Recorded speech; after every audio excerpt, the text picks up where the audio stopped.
Praise the lord. అందరూ బాగున్నారండి. ఒక చిన్న మాట చెప్తాను, కొంచెం జాగ్రత్తగా వినండి.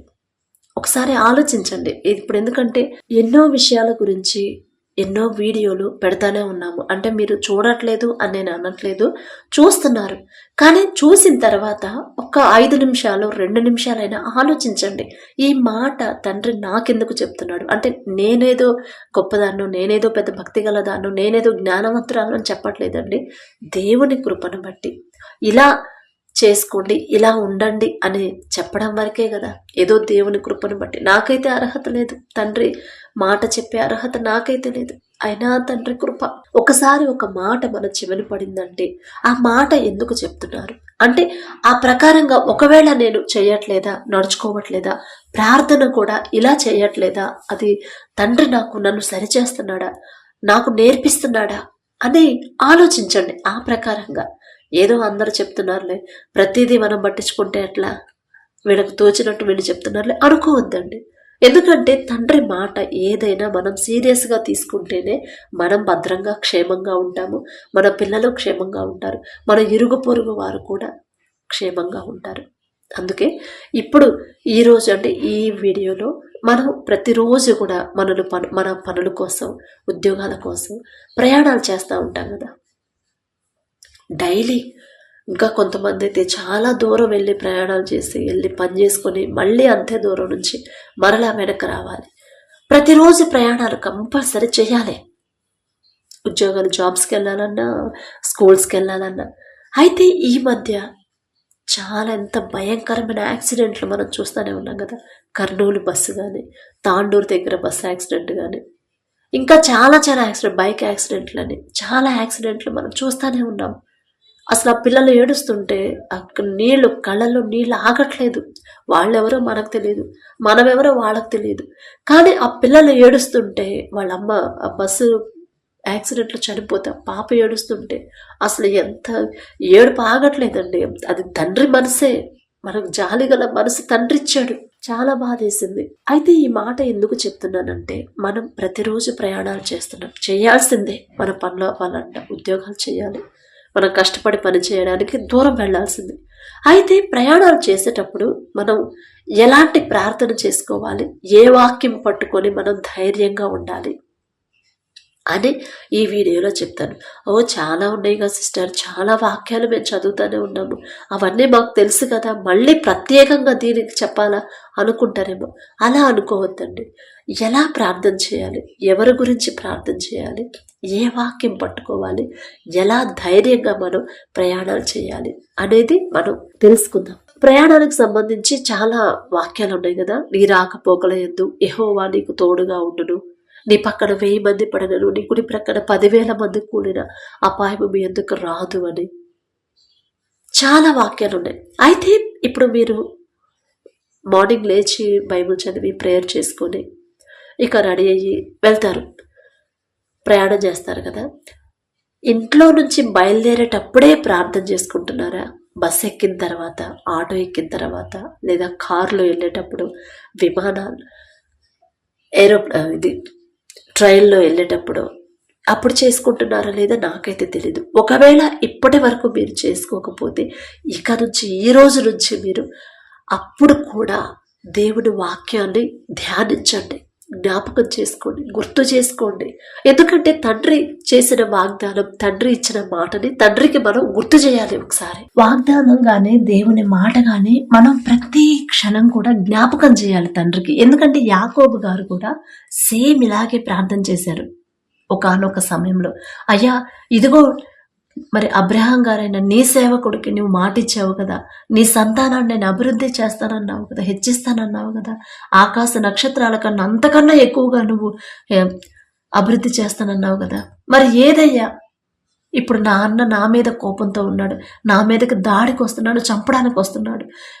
నీ వాగ్దానాన్ని, నువ్వు ఇచ్చిన వాగ్దానం నెరవేర్చబడాలంటే ముందు నేను క్షేమంగా ఉండాలి కదా అని తండ్రి ఇచ్చిన వాగ్దానాన్ని ఒక్కసారి జ్ఞాపకం చేసి ప్రార్థన చేస్తాడు యాకోబు గారు. మీరు ఆదికాండం చదివితే ఆ విషయం మీకు ఆల్రెడీ చదివే ఉంటారు, ఒకసారి మళ్ళీ చదువుకోండి. అందుకే తండ్రి ఇచ్చిన మాట, చెప్పిన వాగ్దానం మనం జ్ఞాపకం చేస్తూ ఉండాలి. తండ్రికి ప్రయాణం చేస్తున్నాం, మనకి ఒకటే మన మైండ్లో ఉండాలి.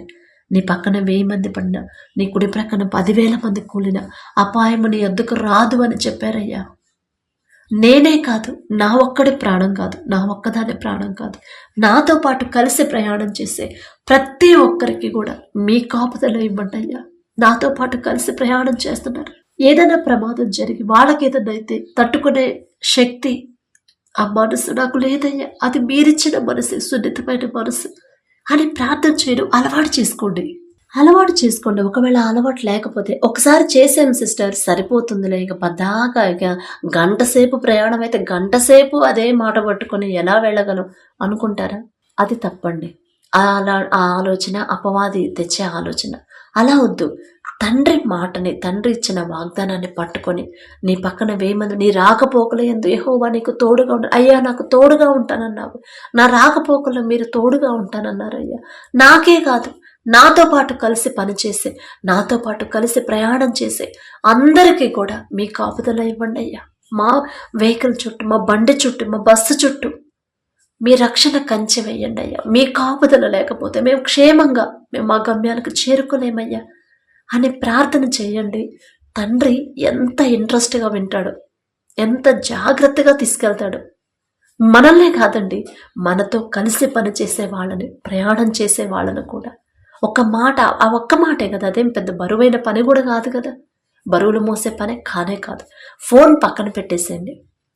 దేవుణ్ణి కళ్ళు మూసుకొని ప్రయాణం చేసేటప్పుడు అసలు ఎంత టైము, ఎంత మంచి టైము అది. ఎందుకంటే ఒక్కళ్ళమే ప్రయాణం చేస్తూ ఉంటాము. ఒక్కోసారి మనకు తెలిసిన వాళ్ళు కూడా మన పక్కన ఉండొచ్చు. వాళ్ళతో మాట్లాడుతున్నా కూడా మన ధ్యాస, ఆలోచన అంతా కూడా దేవుని మాట మీదే ఉండిద్ది. మీరు గమనించుకున్నారో లేదు, ప్రయాణం చేస్తున్నాం. ఏ తెగులు నీ గుడారమును సమీపించదు, నీ రాకపోకలు యందు యెహోవా నాకు తోడుగా ఉంటానన్నాడు. నా రాకపోకల్లో నా తండ్రి నాతో ఉన్నాడు, నా పక్కనున్నాడు, నాకు ఏమి కాదు, నా వాళ్ళకి, నాతోటి వారికి కూడా ఏమి కాదు కానివ్వడు నా తండ్రి అని మనసులో అనుకోండి. అలా అనుకుంటూ అలవాటు చేసుకోండి. ఇప్పుడు ఆ బస్సులో మీరొక్కళ్ళే ప్రార్థన చేసినా కూడా మిమ్మల్ని బట్టి అందులో ఉన్న వాళ్ళందరినీ కాపాడడు అని చెప్పగలవా? చెప్పకూడదు కదా.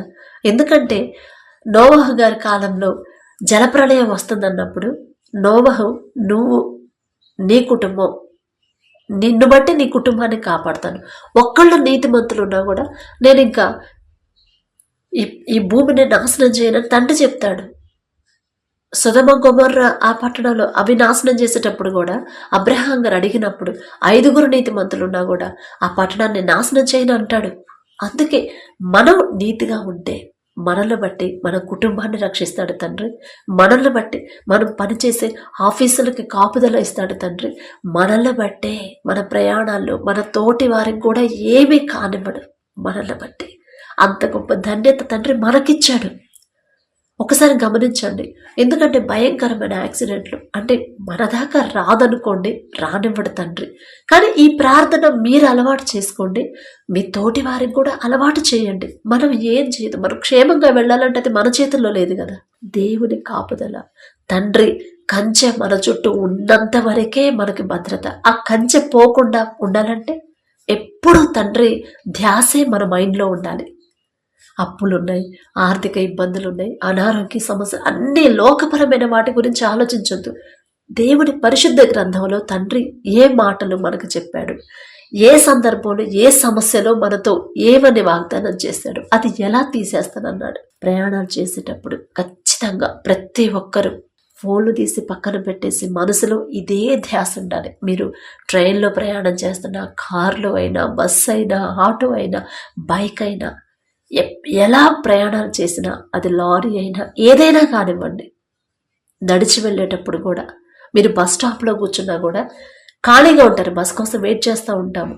దేవుని మాట, తండ్రి అదే వాక్యం మన మైండ్లో ఉండేలా చూసుకుంటే అది ఎంత ధన్యత అంటే అది మీకు అర్థమైపోయింది. మీకు అలవాటైతే బస్ స్టాండ్లో కూర్చొని, బస్ స్టాప్లో కూర్చొని కూడా ఫోన్లో వేరే వేరే వీడియోలు చూడడం అలవాటు చేసుకోవద్దు. తండ్రి మాట జ్ఞాపకం చేయండి. దేవునికి తండ్రి, అయ్యా నాకు మీరు మాట ఇచ్చారు, మీ పరిశుద్ధ గ్రంథంలో రాపించి పెట్టారు, నీ రాకపోకల యందు నేను నీకు తోడుగా ఉంటానని చెప్పారయ్యా, నాకు తోడుగా ఉండండి తండ్రి అని దేవుని మాటని పదే పదే జ్ఞాపకం చేస్తూ ఉండండి. తండ్రికి ఎంత ఇష్టమో. ఎప్పుడు అసలు ఒక్కడే ఉన్నారు, ఒక్కళ్ళే ఉంది, అంతమంది జనం ఉన్నా కూడా ఆయన నా బిడ్డ ఆలోచన నా మీదే ఉంది. అంత రష్లో కూడా నా మాట మీదే నా తల్లి, నా బిడ్డ నా మాట ధ్యానం చేసుకుంటుంది అని తండ్రికి అసలు ఎంత సంతోషం అంటే మీరు ఆలోచించండి. మన గురించి మాత్రమే కాదు, మన తోటి వారి కోసం ప్రార్థన చేయాలి. అదే తండ్రి కోరుకునేది కదా. నిన్ను వలె నీ పొరుగు వారిని ప్రేమించమని చెప్పింది అందుకే. మనం క్షేమంగా ఉంటాము. మనతో కలిసి పనిచేసేవాళ్ళు ఇప్పుడు ఆఫీసులకు వెళ్ళిపోయారు దేవుని కృపను బట్టి. అక్కడికి వెళ్ళిన తర్వాత అయ్యా నేను పని చేస్తున్నా, మీరిచ్చిన ఈ ఉద్యోగాన్ని బట్టి మీకే స్తోత్రం అయ్యా, నేనే పాటి దాన్ని, నేనే పాటి వాడిని, ఇంత గొప్ప ధన్యత నాకు ఇవ్వడానికి మీ కృప నాకే కాదు, నా ఆఫీసులో మీరిచ్చిన ఈ ఆఫీసులో నాతో పాటు కలిసి పనిచేసే వాళ్ళందరికీ తోడుగా ఉండండి. యజమానికి ఎటువంటి నష్టాలు రాకుండా మీరే తోడుగా మీ జ్ఞానాన్ని మాకు అనుగ్రహించండి అయ్యా. మా ఆఫీసుల చుట్టూ మా చుట్టూ మీ రక్షణ కంచి వేయండి అయ్యా అని మీరు ప్రార్థన చేయడం అలవాటు చేసుకోండి. అసలు ఎంత గొప్ప ధన్యత తండ్రి ఇస్తాడంటే, ఎంత గొప్ప కాపుదల తండ్రి ఇస్తాడంటే మీకు ఆ గ్రహింపు కూడా తండ్రి ఇస్తాడు. మనం ప్రయాణం చేసేటప్పుడు మనమే కాదు క్షేమంగా, మన తోటి వారు కూడా క్షేమంగా రావాలి. మనం పనిచేసే ఆఫీసులో మన ఆఫీసుని ఆశీర్వదించమని మేము హాస్టల్లో ఉండి చదువుకున్నాం కదా. ఎప్పుడు మా స్కూల్ గురించి, టీచర్ల గురించి, యాజమాన్యం గురించి, అన్నిటి గురించి ప్రార్థన చేయడం మాకు నేర్పించారు దేవుని కృపను బట్టి. అందుకే ఇప్పుడు ఆ మాటలే తండ్రి మనకి మళ్ళా గుర్తు చేస్తున్నాడు. స్కూల్ని ఆశీర్వదించయ్యా, ప్రతి విషయంలో కూడా మాకు తోడుగా ఉండండి అయ్యా, మా యజమానుడికి మీరు తోడుగా ఉండండి, వాళ్ళకి మంచి ఆరోగ్యాన్ని ఇవ్వండి అయ్యా. చిన్నపిల్లలు తెలిసి తెలియని వయసు వచ్చిరాని ప్రార్థన, ఆ ప్రార్థన బట్టే స్కూల్ ఎంత గొప్పగా వర్ధిల్లిందంటే మేము ఉన్నప్పుడు. ఇప్పుడు లేదండి, ఇంకా ప్రార్థన తగ్గిపోయింది. ఇప్పుడు లేదు, అసలు హాస్టల్ లేదు, క్రిస్టియానిటీ ఏం లేదు, మామూలుగా ఉందంట. అందుకే మనం ప్రార్థన చేసుకోవాలి ఎప్పుడు, ఎల్లప్పుడూ. ప్రయాణం అయిపోయిందాకా, ముగించేదాకా, మన గమ్యానికి చేరేదాకా మన ప్రార్థనే, దేవుని ధ్యాసే, దేవుని ఆలోచనే. ఆఫీసులో ఏమంటారు, ఆఫీసులో ఏమైందో, ఇంటి దగ్గర ఏమైందో ఆ ఆలోచనలొద్దు. నా తండ్రి ఇప్పుడు ప్రయాణంలో మనకి ఏం కావాలి, మనం క్షేమంగా వెళ్ళాలి. క్షేమంగా వెళ్ళాలంటే తండ్రి మాట జ్ఞాపకం చేసుకొని అదే మాట పట్టుకుని, నా తండ్రి నాకు చెప్పాడు, నీ పక్కన 1000 మంది పడ్డా, నీ కుడి ప్రక్కన 10,000 మంది కూలిన, అపాయం నా ఎద్దుకు రాదు అన్నాడు, రానివ్వనన్నాడు నా తండ్రి. నా రాకపోకల్లో నా తండ్రి నాకు తోడుగా ఉంటానన్నాడు. నాకే కాదు, నా తోటి వారికి కూడా నా తండ్రి తోడుగా ఉంటాడు. నన్ను బట్టి నా వాళ్ళనందరినీ, నాతో కలిసి ప్రయాణం చేసేవాళ్ళని నా తండ్రి రక్షిస్తాడు, కాపుదల ఇస్తాడు అని మనస్ఫూర్తిగా మనం ప్రార్థన చేసి, మనస్ఫూర్తిగా తండ్రి మాట జ్ఞాపకం చేసుకొని, ఆసక్తిగా దేవుని మీదే ఆలోచన పెడితే ఖచ్చితంగా ఏ ఆపద కీడు మన దాకా రాదు, మన వాళ్ళకి రాదు. మనతో కలిసి ప్రయాణం చేసే వాళ్ళకి, మనతో కలిసి ఉద్యోగాలు కానీ పనులు చేసే వాళ్ళకు కూడా ఎటువంటి ఆపద కానీ ప్రమాదాల్లో కానీ పడనివ్వడు. తండ్రి రక్షిస్తాడు, ఖచ్చితంగా తండ్రి కాపుదల ఇస్తాడు. కాబట్టి ఆలోచించండి. Praise the lord.